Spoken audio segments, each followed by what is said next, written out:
Hypnotic Specter might be the strongest creature from Alpha. Hypnotic Specter is a 2/2 creature that costs 1 and 2 black mana. Hypnotic Specter has flying, and when it deals damage to an opponent, that player discards a card at random.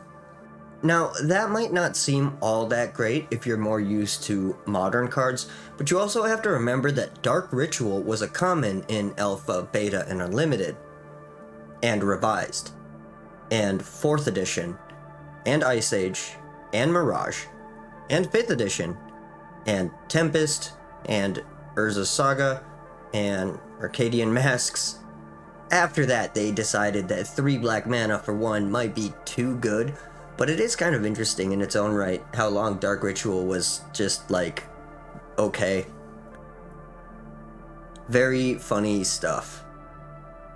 The point is that a turn 1 Hypnotic Specter was pretty common for a pretty long time. Now, the fact that this creature has flying, it can easily be turboed out on turn 1, and hits your card advantage, made it pretty nasty for a long time. Creatures these days usually have to do something before they swing in, like an enters the battlefield effect, or have some level of protection to be considered kind of worth playing, but that wasn't the case back in the day. Those kind of things didn't really even exist. And this card can be stopped by the usual suspects of Swords to Plowshares and Lightning Bolt and yada yada, but it was very brutal for a very long time. Like, this card isn't good in Modern or anything stronger, but it does still have a presence in Old School and Pre-Modern. Now, I really like this card, and I personally think the game was better when lands were getting blown up and this guy was ripping cards out of your hand, but these kind of effects are generally unpopular today. And I don't think you're crazy for not liking these things, as reasonable minds can disagree on what they find fun, but I do think cards like this are flavorful and interesting. It's also such a powerful card. It's one of those cards that needs to be dealt with, or you're probably losing that game, at least when it was around. I find that really cool. I enjoy cards that immediately shift the tone of the room, cards that put some fear into you, and cards that are strong, but also reasonably easy to answer. I think Hypnotic Specter is all of those things, and I really enjoy it for that. I also do think that this was the strongest creature in Alpha. There's some room for debate there. You could argue Sarah Angel or Shivan Dragon or Mahamodi Jin, and I could also see an argument for Royal Assassin, but this card is strong and iconic. I'd love to hear your opinions though, especially if you play a lot of Old School. I'd welcome hearing your experience. What creature do you think is the strongest in Alpha? I mean, there's a few that I didn't mention that could possibly be on that list. Birds of Paradise is probably pretty up there. Either way, I would love to hear your opinions if you're willing to share.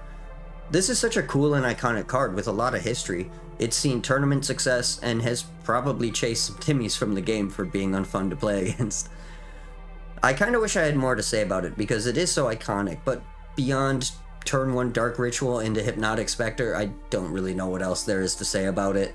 So let's talk about the art for Hypnotic Specter.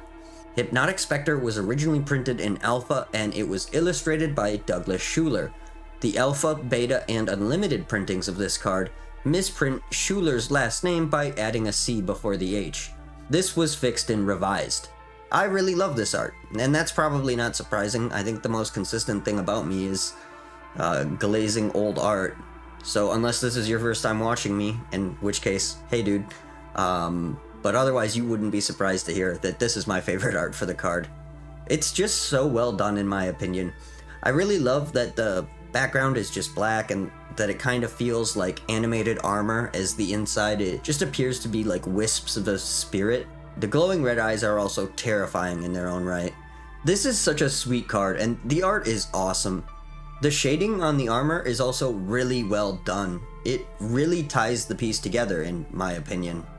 There are only 2 arts for this card, and this one is also really well done. Oh hey, this was illustrated by Greg Staples. He also did a version of Old Man of the Sea. That's a cool coincidence. I just talked about that card yesterday. I did not plan that. Kind of neat that both of these cards only had 2 arts, and the second one was done by Greg Staples in both cases. It's not that surprising though. Greg has painted 356 arts for Magic, which is kind of insane to think about. This art is really fucking sweet. I prefer the classic one because of the way that I am, but the execution on this one is fantastic. The background is so wildly well executed.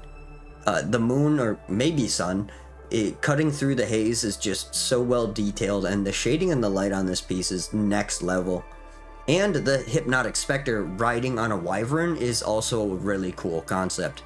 The bat-like wings are also really well done. This piece is just awesome. Every part of it is super well executed. Greg does insane work. I'm not surprised they keep commissioning him. But yeah, that's all I really have for you today. Do you like Hypnotic Specter? Do you hate this card for the countless cards it's discarded while your smug asshole friend laughed it up? I'm interested to hear what you think about this card. And as always, you can like the video if you liked it. You can subscribe if you give a shit, but either way, I hope you have a magical day. Thanks for watching.